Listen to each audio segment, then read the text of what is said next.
Hey folks, thanks for joining me. I'm going to just stutter my way through this because I'm sitting in my carriage house quarantining with COVID, so I get a little bit of a brain fog. But I've got Jonas with me from OnlineJobs.ph, and by the way, this is Joe, and yes, this is the Quiet Life podcast. But you know who I am, so thanks for joining us today. Brain fog here, John, but you've had it too, so you understand a little bit, right? It was horrible, but yeah, I understand. Yeah. I'm 4 days in, and I'm vaxxed and I'm boosted, and I still got cold and severe cold and mild flu-like symptoms, but I'm recovering and feeling a little bit better.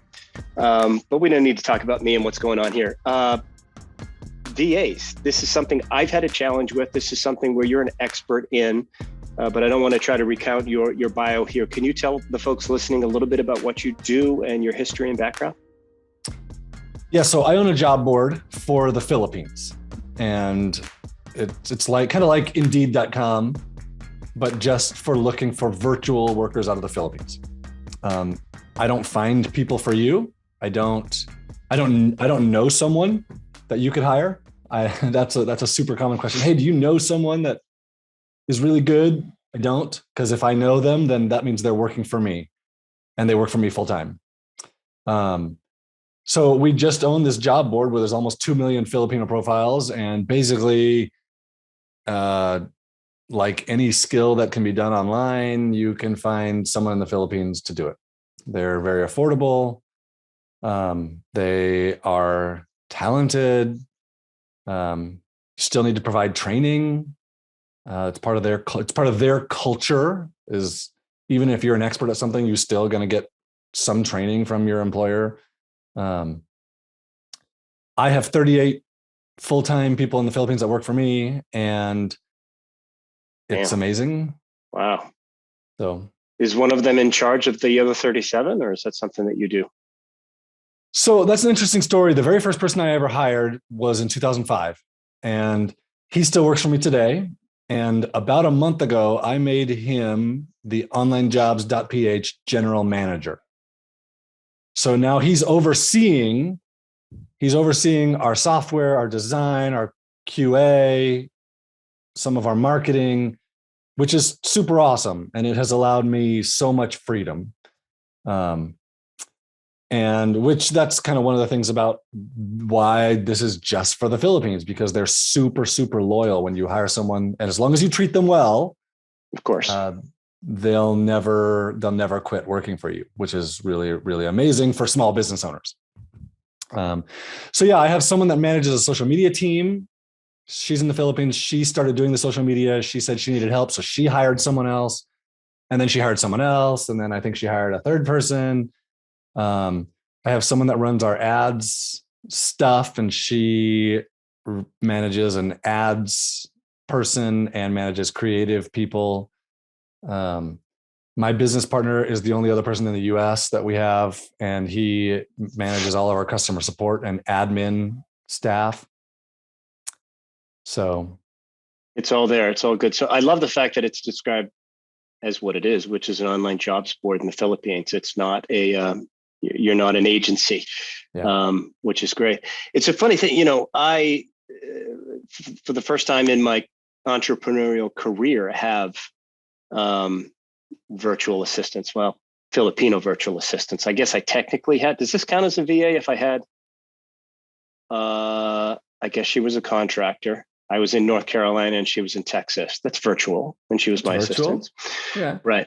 But the idea of doing it in the Philippines or somebody overseas always seems a bit more mysterious and challenging, even though it's fairly common.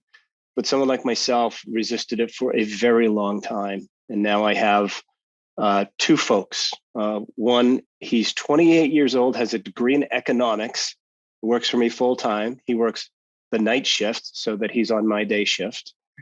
And the other person is my social media VA, and she works 4 hours a week 4 hours a day for me. And I tell you what, anything that needs to be done, I ask her and she jumps on it and she's on it. Whether it's designing a pamphlet, I gave a presentation where I got COVID up at ECF in Norfolk a week ago, and I needed some handouts, and she does some design work. I'm like, hey, Deb, can you do this Yes, on it. And she just did it brilliantly. Very little instruction, actually. Didn't have to train her much at all. She's also editing videos for me. She's doing social media posts. She's done a social media calendar for me. Things that I was so challenged with, right? And this is on the Exitpreneurs Playbook, trying to get, do more social media because I have some things to say. And I just didn't have the organizational capabilities to say them. And she stepped in and does that for me. What do you think? What do you think that would cost me? You're an expert in the area. She's 4 hours a day, 25 years old, smart, very well spoken, college degree. What should she be costing me? She should be costing you $400 a month. Yep, close, 450. So yeah. I got her before you and I met. I got her through an agency, and it's probably where the extra $50 goes. And the agency didn't bring much. What they did is just narrow it down a little bit. But, I think everybody listening's probably hired people on Upwork and things of that nature. This is similar to that, but it's just in the Philippines and hiring, I think, again, like you said, very incredibly loyal people. I wish, John, that I had done it 15 years ago.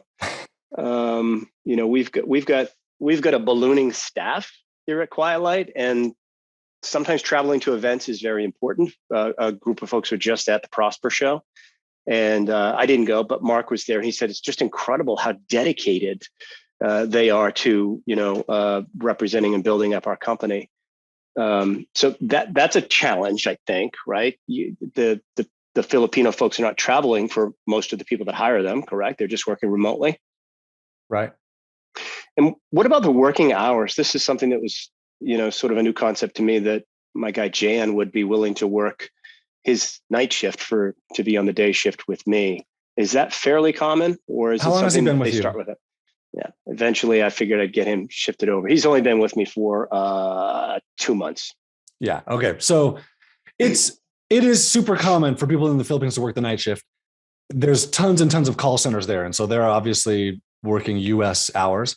However, so that first person I hired, the agency that I went through to hire him at the time, because that was all there was back then, said, "Oh, do you want him to work your hours?" And I had never even thought like, "Oh yeah, that's possible." Like, sure. Yeah, that sounds great. Well, a couple of weeks in, he emails me and says, "Sir, this is really, really hard. And I'm not sleeping during the day, and it's affecting my family, and it's affecting my work. My work isn't as good. It's affecting my health. Could I please maybe work the day shift at your night?" And I was like, sure, that's not a problem at all. Like, it doesn't really matter, right? So my advice to people is, if you're going to find someone that you want them to work the day shift, in your job post, put that you want them working the night shift. I mean, like, you want them working daytime, your hours. That way you can hopefully find someone who's already used to it. Because it just makes a big difference. If they're used to it, it's fine. If they're not. And then the other thing that I find is, very often people over there, they don't often work 9 to 5. Like, they get up at 4:30 in the morning because that's when the sun comes up. And so they're working at 5 o'clock. And so for me, I find that I get a couple hours of overlap, or they're a night person and they want to start working at 4 in the afternoon. So I just find that I get overlap at some time with almost everybody on my team, because almost nobody works 9 to 5.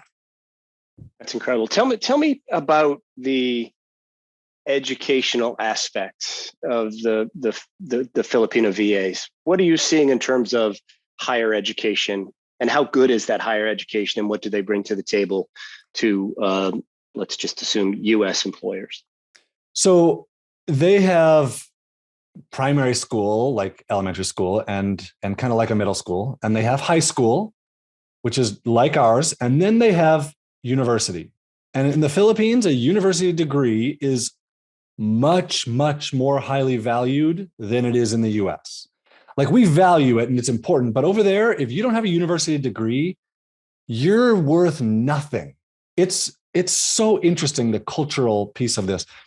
Like, they assume as a woman, as a female, if you don't have a college degree, you're only qualified to be a nanny. That's it.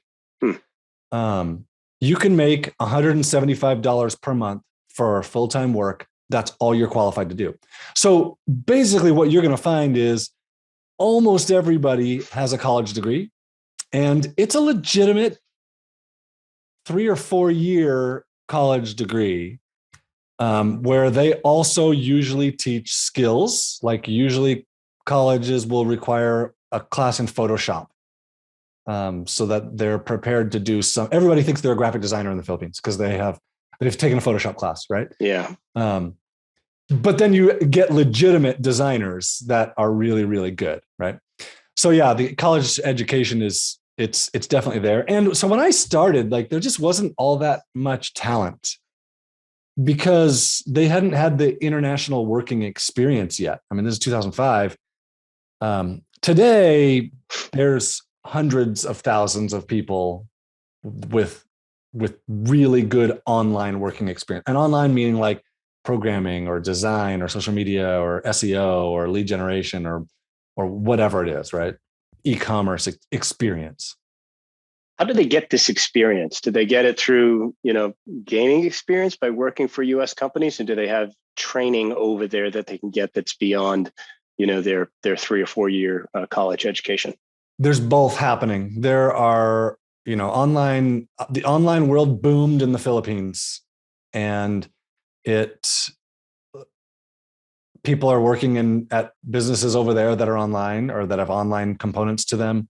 People are working for American companies. They're working for Comcast. They're working for T-Mobile. They're working for me or whatever. There's just so, and then there's tons and tons of training for these things there. And the government's behind it. The government's involved. They recognize this is a really big source of jobs for the future. So what's the number one mistake you've seen people like myself make in hiring a VA?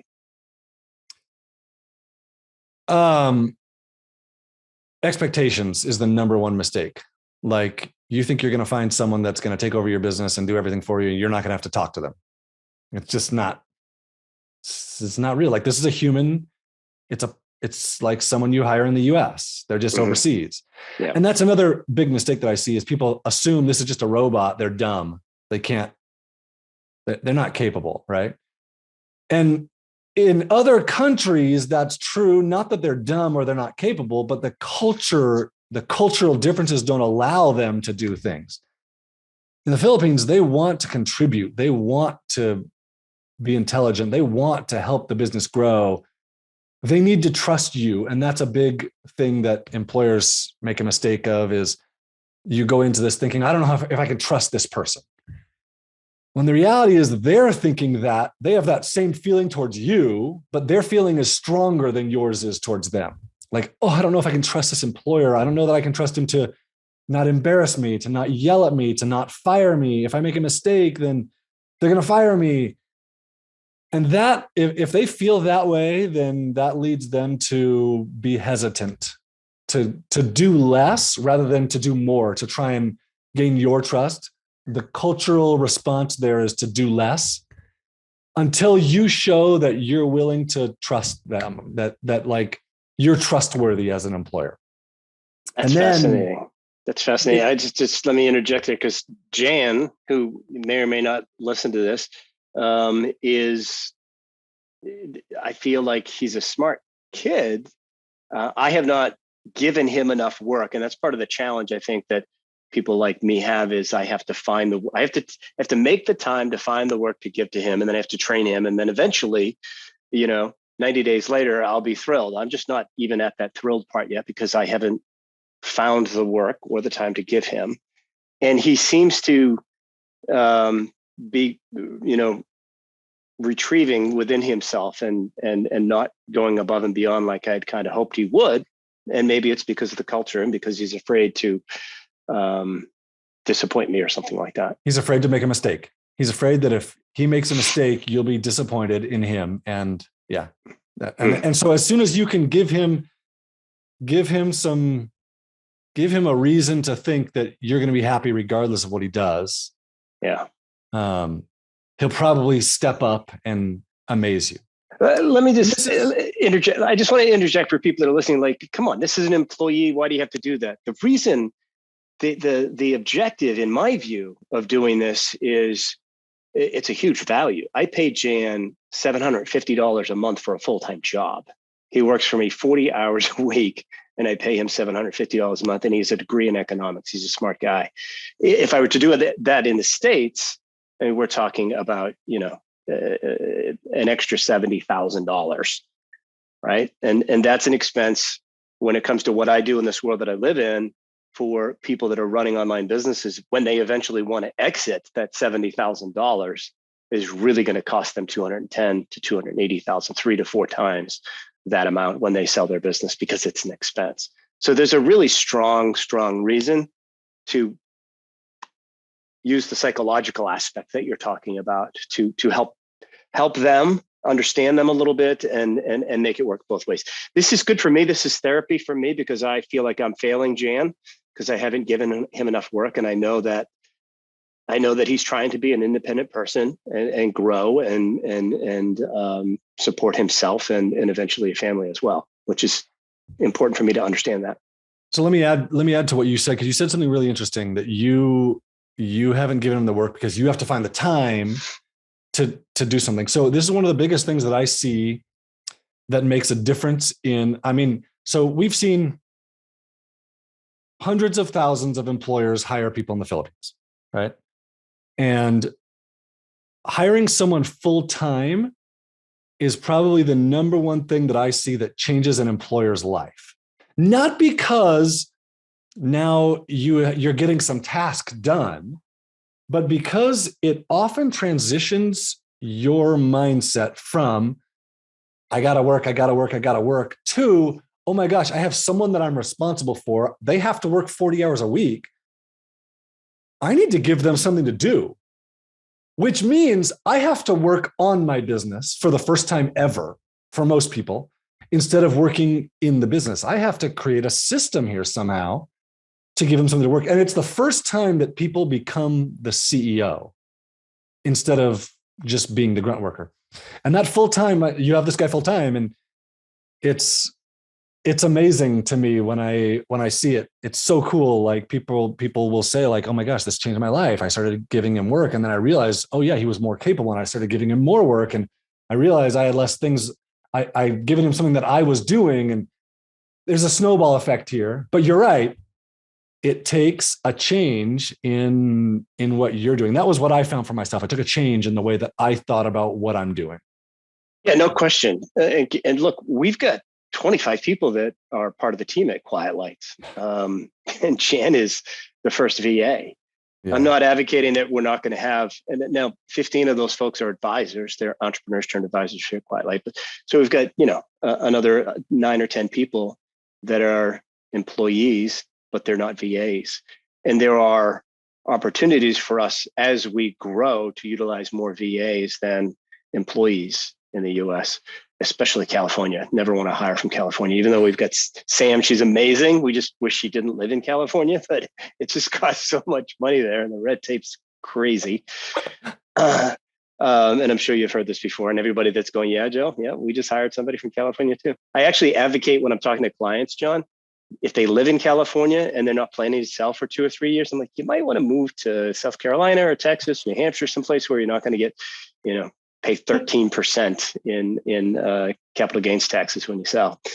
But we've got a big team, but as we add on new people, we need to think, should we do it with US people or with Filipinos? Mark just hired a executive assistant, and he hired somebody in Texas and he's paying her $80,000 a year. Could he have found an incredibly talented executive assistant in the Philippines for a tenth of that cost, in your opinion? Oh, yes, for sure. Mm-hmm. And it's maybe not the same thing. Maybe they're 90% as effective. Maybe you hire 2. Or maybe they're just as good. It depends on how you recruit and who you hire. I mean, I have some people that are pretty stinking amazing, Mm-hmm. Mm-hmm. What are I mean, you've been through this. Well, and maybe I'm going to ask questions that don't relate because you're an online jobs board in the Philippines. You're not ever talking to the employers, are you? Or do they occasionally connect with you, reach out to you? Oh, people connect with me all the time. I talk to people, but I never recruit someone for them. I never find someone for them. But you advise them on how to use your board? I get questions all the time. Yeah. Yeah, for sure. Okay. All right. Let's talk about you building your business. What was the biggest challenge when you started off?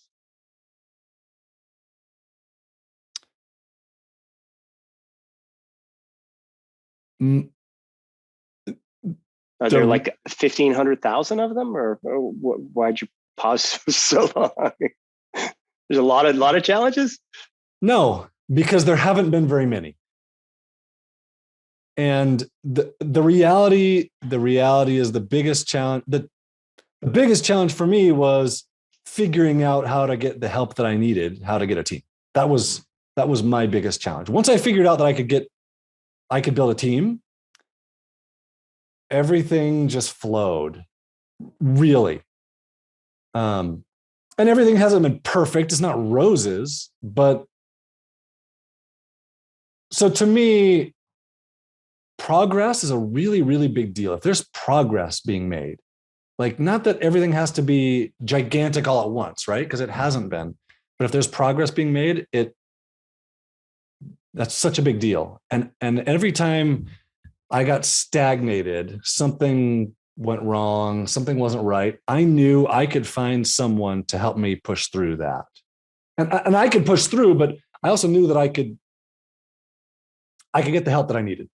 Right. And that was always such a big deal where I had tried that in the US and it just hadn't worked for me. The help you needed in terms of the right people helping you change or grow the business. And that was always people in the Philippines that you found?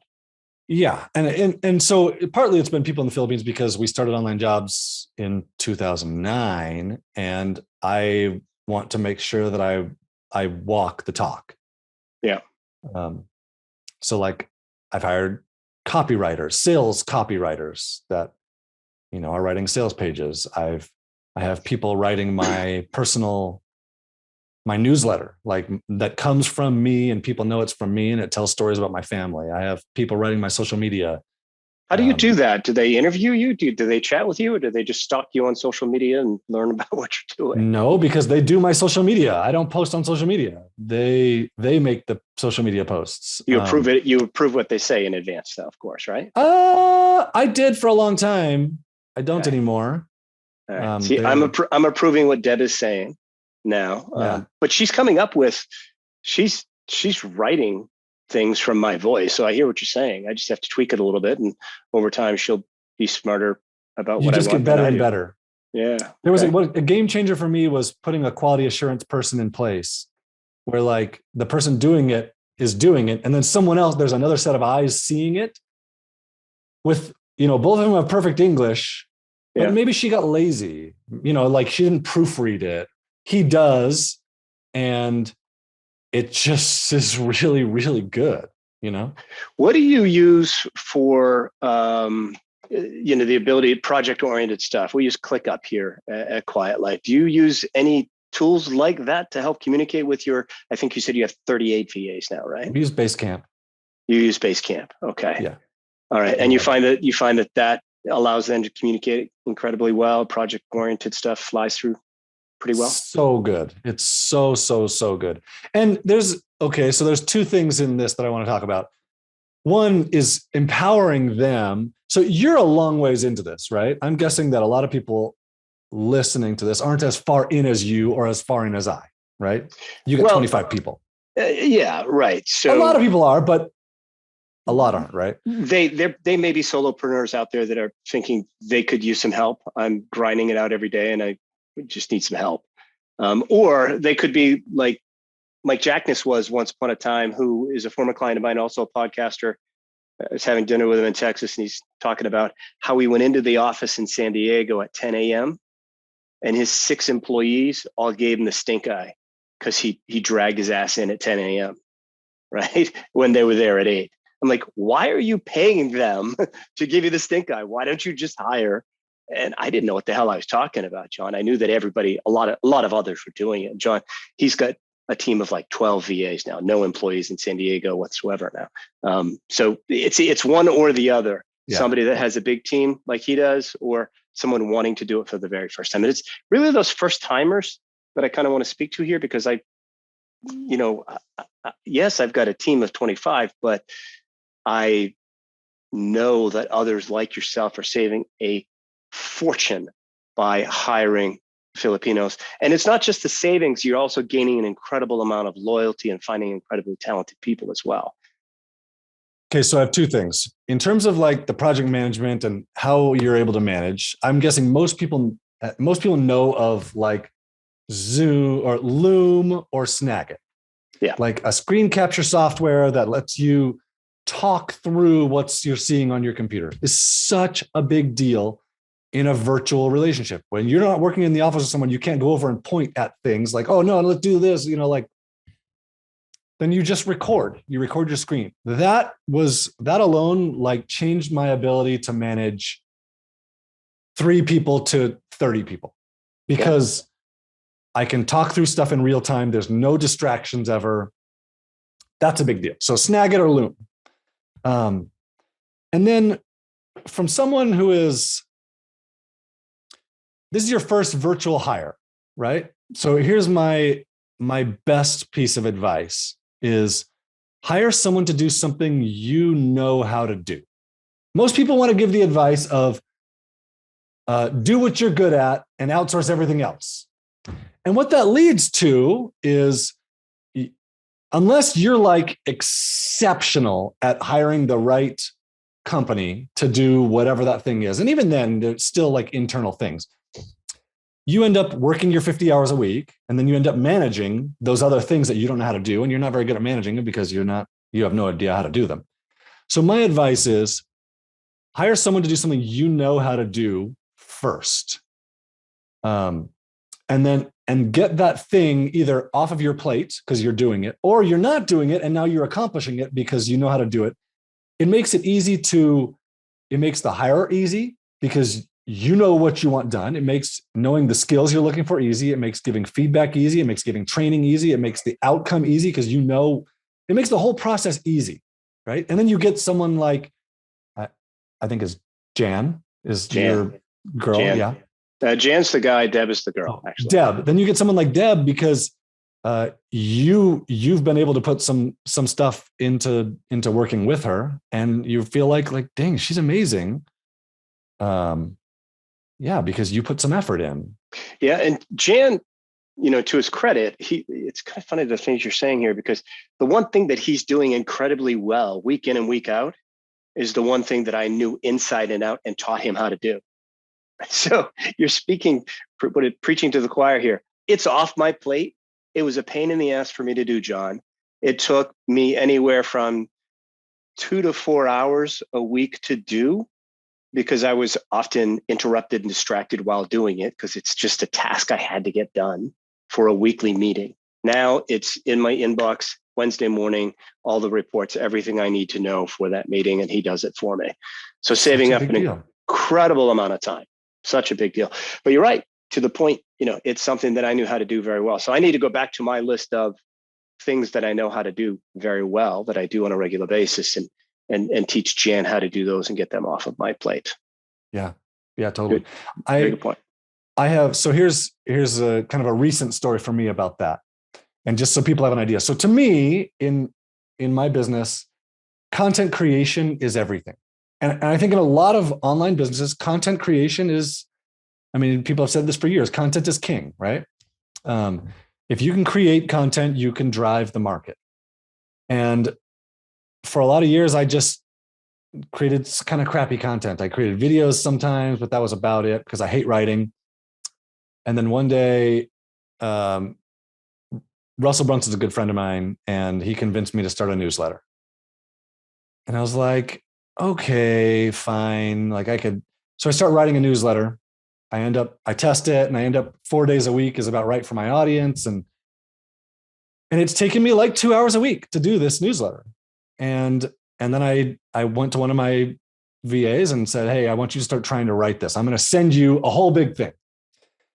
And then in the beginning, I started sending her Voxes. I would send audio messages to her through Voxer, and she started to transcribe it. And I was like, yeah, I don't want you to transcribe these. I want you to take it and write it into a newsletter, right? I want you to write it. And I'm kind of giving you how I work with people too in this too.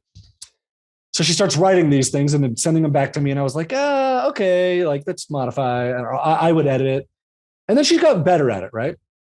And to the point where I stopped sending her Vox audio messages describing everything. And she's been through enough stuff over the years that I send her the topic and she writes the newsletter. And we did that for a while. And it got to the point where it took me 2 hours a week to write these 4 newsletters. Now it's taking me 30 minutes to read, edit, schedule the newsletters. And then I realized I could do a podcast with this. And so I started doing a podcast based off of the newsletters. Since the newsletters are taking me 30 minutes, and then I record the podcast. It takes me 10 minutes to record the podcast. And I just send that to an editor in the Philippines. He edits the audio. He gives it to her. She publishes I don't even know what she does. She publishes the podcast. I don't know how she does it. And then I realized if I'm going to record these audios, I can record these as videos.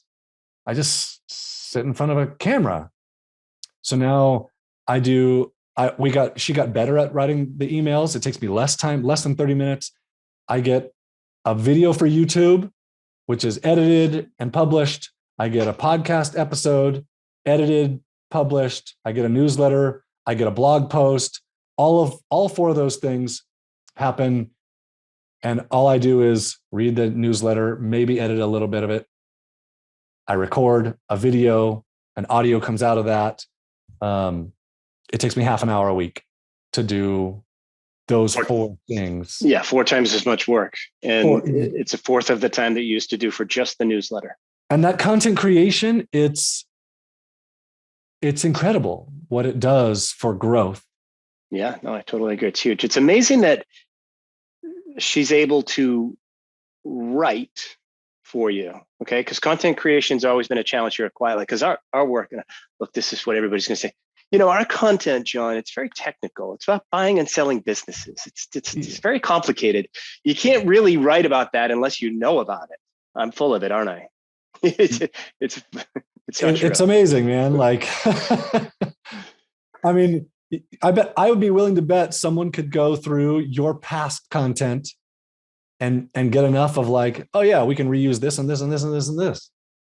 And you could talk your way for an hour about a subject and they could write 4 different pieces from that. Everybody says, oh no, mine's different. Sorry. Well, we've been saying it for 20 years now, right? Is it 20 years? Not quite. Yeah, yours isn't different. Sorry. Yeah. Okay. We're not special. Are you telling us we're not special? No, you're not. I'm sorry. We don't have to. Everybody says that. But with us, it's true. It doesn't work in my industry. It's not. No, there's enough information out there on selling businesses that someone in the Philippines can take what you do and verify. Well, I think what it is it's just like anyone else. You have to figure out how to write for our audience. You have to write on our subject. And that's true whether you're an American or a Filipino or Canadian or Venezuelan or whatever it might be. Totally. Yeah. It's not an overnight thing. I didn't say that she took over writing my newsletter overnight. It didn't happen that way. Yeah. It took some time. Yeah. And it took some effort on my part. But dang, what about a simple thing like editing? So we've got 15 really savvy, smart, successful entrepreneurs that I think must have been in remedial English in high school. So they're selling these multi-million. We got like a $20 million listing, but they can't structure 5 sentences together without typos. But they're the ones who actually write the teaser and would put it up online, right? We have a very all in approach with an advisor. They take it from A to Z. We have an editor in place now, an American editor with a degree in English that we pay an exorbitant amount of money per hour to review these little snippets.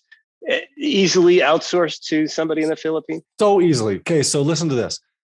in the Philippines, the government mandated that English is a primary language. In fact, they did it for two reasons. One, because it was the government. It's so interesting. The government of the Philippines so often does things that benefits us so well. They recognize we don't have a huge booming economy. We don't have natural resources for this. So we're going to bring money in from overseas because we're really talented. So they mandate government, or English is the language of business. That's the government mandating it. The other side of it is the Philippines is 7,000 islands. And in those 7,000 islands, there are like 128 different languages. And it ranges like 100 to like 190 or something like that, depending on what you consider a language. So one of my VAs told me that she speaks Ilocano and her in-laws speak Cebuano. Two completely different languages. They said if they spoke their languages, they would not understand each other at all. So the government says there's two national languages, Filipino and English. Well, for someone who speaks Ilocano, learning Filipino isn't reasonable. Like not that it's not reasonable, it's just hard. And so they teach elementary school in English. So kids start learning this. Like they'll teach science. Oh, they teach it in English. It's not they English teach it as a in second English. language. Oh, okay. Yes. So science is taught in English in the Philippines, right? So you get people over there that speak really, really well. You get people that don't. Basically, everyone speaks some English, right? Well, we have the same situation in this country. Yeah, totally. Some speak English really well, and some people don't. But when you have, OnlineJobs.ph has almost 2 million Filipino profiles, right? And basically everybody has a college degree. What's the population of the Philippines? Just out of 100 million. So you get 2% of the population. Really, 100 so, million. Wow. Yeah. So you get like really, really talented people that love writing and editing, right? That's their thing. Like, it's not my thing. I hate it. I despise it. But for someone else, that's their thing, you know? I wrote a book. I can't write. I did it. I had a ghostwriter. I basically talked to them for hours ad nauseum. People call me a writer. I'm not a writer. Somebody else did it for me. I'm the same thing. Same thing. So can you hire an editor who would do really, really well with it? Yeah, that's okay. Super reasonable. All right. Fair enough. We got to do that. All right. Listen, man, I honestly think I could talk to you for another hour, but my COVID brain is starting to melt, and this is not going to go in a good direction if we do that. I'm going to make this rated R and start dropping F-bombs instead of just PG, which it is now. So we'll stop with that. Let's end it. John, how do people connect with you, learn more about what you do beyond what we've already talked about here today? Okay. So I don't do social media. I already said that. My team does all my social media for me. If you connect with me on social media, you will get one of them. However, if you want to connect with me on social media, you will also, if you ask a question, they don't know how to answer it, then they will come to me. I am available through email. If you want to contact me, totally old school. I don't do phone calls. I will not answer my phone. If you use the contact us at any of my websites, johnjonas.com or onlinejobs.ph or onevaoa.com, it doesn't come to me, obviously, but if you ask for me, if you say, hey, this is for John, they will send it to me and I will respond directly to you. Let me just interrupt, because you're saying this almost apologetically. Cut the shit, because this is exactly how the rest of us want to live. All right. I don't want to answer my phone. I want somebody else to be there in front of me, guarding my time, like you have VAs guarding yours to protect you so you can spend more time with your family and on the important things in business. Because that's exactly what you're doing. Am I wrong? No, you're absolutely right. You just asked me, like, how can people? It's hard because I like that. This is the first time anybody's ever said, I was like, how can people? Well, it's really hard to reach me and it's intentional. That's brilliant. It's intentional. I love it. We have 10,000 plus customers. We have 10,000 people who join online jobs every month. 10,000 employers, right? Every single one of them wants a phone call with me. Yeah. And every day people are like, hey, let's discuss this really quick. Schedule a 15-minute phone call with me. No. How the heck did you wind up in my inbox on the Quiet Life podcast is what I'm thinking out loud right now in my so, all right. No, I don't know. Maybe one of my VAs. I'm sure. Come on, not maybe. That's probably what happened because I got people that do lead generation for podcasts for me, right? Yeah, that's exactly what it was. You don't hire an agency to do that. You've got VAs to do it. Good VAs for everything. That's amazing. It's amazing. It's amazing what the stuff. Once you become the CEO and you realize like, oh yeah, I don't have to do this, but there's this thing that I want to do that I kind of understand and I could teach someone else to do it. Oh yeah. All right. I'm a big advocate, folks. I'm going to constantly mention hiring VAs and going to OnlineJobs.ph. And I would challenge any of you to actually reach out to Jonas, and see if you can connect with him, because I don't think you're going to be able to. And it's by design. You can. It's just through email. It's just through email. It's old school, and nobody really wants to be that patient and wait that long. We want instant messages back and forth. So. Right. And it's not. Sorry. Listen, all the work that you've done over the years. I appreciate that you've done it in strange ways, both for the American entrepreneurs or worldwide entrepreneurs that are using services like yours, because we're getting more done at less cost and able to spend more time on the important things in our businesses and the more important things in life, which is our families. And also because you've made a significant difference. And you know this, right? In the individual lives of people in the Philippines. You've changed their lives for the better. You know that, right? What I do is so dang fulfilling. I get multiple emails every day from employers around the world saying this has changed my life. And then I get stuff from people in the Philippines every day that says, I got a job. I can't believe I ever got a job. It's. Yeah. You're running it. It's funny how you can, do what you're doing and have an amazing life for yourself, but you're also making such a positive impact on so many others. So good job. Good on you. I appreciate it. Thank you. All right. Thanks for coming on the podcast. Appreciate it. Thanks, man.